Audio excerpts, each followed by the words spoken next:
So if you're a NASCAR fan who's only come on in the last 5 years, good chance you think about Kurt Busch as the smiling, humble veteran of the garage, kind of like the guy that fans love to pull for, the guy that the commentators love to root for, love to get the crowd going for. That hadn't always been the case. Kurt Busch has taken a career trajectory that took him from probably the most disliked and most hated man in the garage, similar to his brother, to the guy he is now. Let me explain.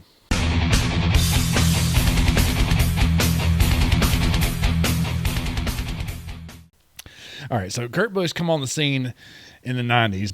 He made his name in the Las Vegas area, his hometown, on the bull ring there in Las Vegas. And then he got his shot in a inauspicious way. The driver for the number 70 in the Winter Heat Series at Tucson, Arizona Raceway was actually shot and then later died. He was murdered. That saw him go from there to a shot at the Gong Show, a Roush Racing kind of reality show that gave everybody in it a chance at a ride with Roush Racing. He won that, which got him a ride in the 99 truck entry for Roush Racing in the Craftsman Truck Series for the 2000 season. In his rookie year, he won 4 races and finished second in the points. That's outstanding. Not to be outdone. His early years in the Cup Series were no less impressive. But some things happened. His career trajectory is a story of redemption, a story of inspiration. It inspires me, and I think most people who fully understand how far he's come, it would inspire them too. So early in his career, this guy won the championship in 2004. His rookie season was 2001. It's 3 years separated. So when you're that young, and that much comes at you that fast, sometimes you don't handle it the best. And Kurt was one of those people. He didn't handle it the best. In this video, I'm gonna end this whole thing after I'm done talking with some clips, and you'll see the progression from brash, arrogant, unapologetic to very humble towards the end where he's at now. So his rookie season in the Cup Series, he finished 27th in the points, didn't really turn a lot of heads. He actually failed to qualify for one race, and he finished second in the rookie standings to Kevin Harvick. Kevin Harvick having won Atlanta that season for Richard Childress Racing. In Kurt Busch's sophomore year, he won 4 races and 12 top 5s and a third place finish in the standings. But that's when the first signs of trouble happened. He had a couple run-ins with Jimmy Spencer, which led to these situations right here. Back there with the decrepit old has-beens, I guess. It's just been a tough way. I mean, when he calls out what he's going to do and then actually goes out there and does it, I mean, I guess he's a never-was is really the term that we need to bring up today. Midway through the 2005 season, Kurt announced he'd be leaving Roush Racing at the end of the season, going into Penske Racing to drive the number 2 Miller Lite Dodge. And they found immediate success, but I don't think they found quite the amount of success they were really looking for. Several outbursts over the radio towards his team and a few run-ins with reporters. There was the one real famous incident where he was talking to Dr. Jerry Punch for a live interview at the end of the race in 2011 at Homestead. And it was captured by a fan's video. Let's take a look at that. Can you get this motherfucker out of my face? You're not out of it yet. I'd like to do it live too. 10 minutes ago. So there was that. Then something happened. Penske Racing had enough. They had both said publicly that the separation was mutual. His leaving Penske Racing was mutual. Even he called it a positive step for his career. I don't think that was quite accurate, because his positive step was him going over to Phoenix Racing, a very underfunded, unsponsored, and completely unproven race team for the 2012 season.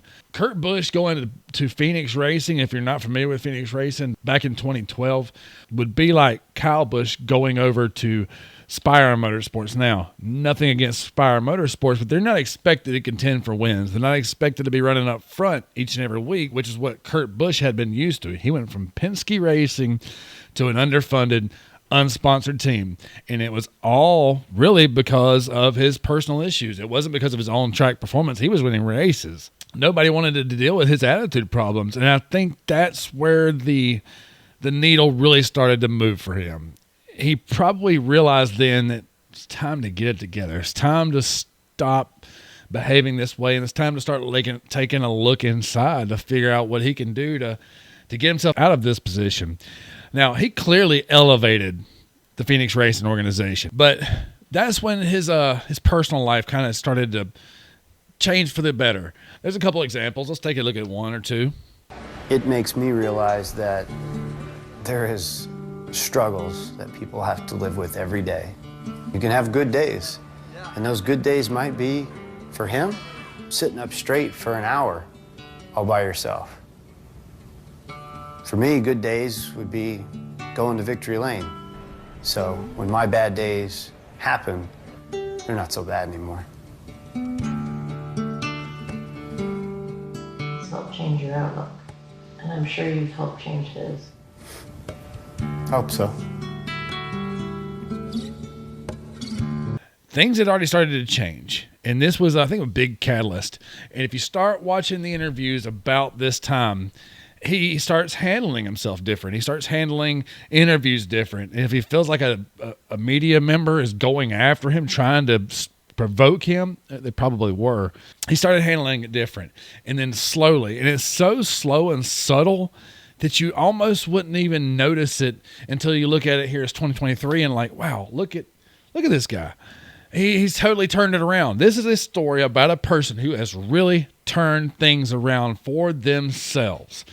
Not just they took a bad career and started doing better and then started winning races and then maybe a championship, like the story of Martin Truex Jr. Great story. This is a guy who really turned himself around. Now he's like the guy. I was at the race in Atlanta a couple of years ago on the last race on the old configuration of Atlanta, where he and his brother were battling it out. And I noticed something funny.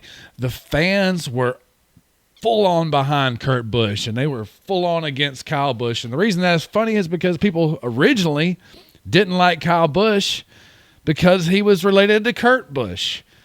That's where it all started. Now, Kurt Busch has become one of the fan favorites.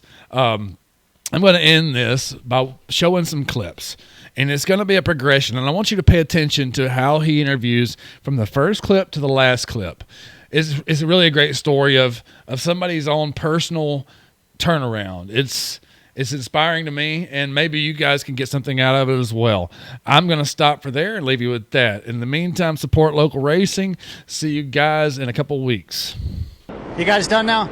It's just an awesome day for us to win with Haas Automation. to have Gene Haas believe in me enough to put me in this fourth car and to win for Chevrolet.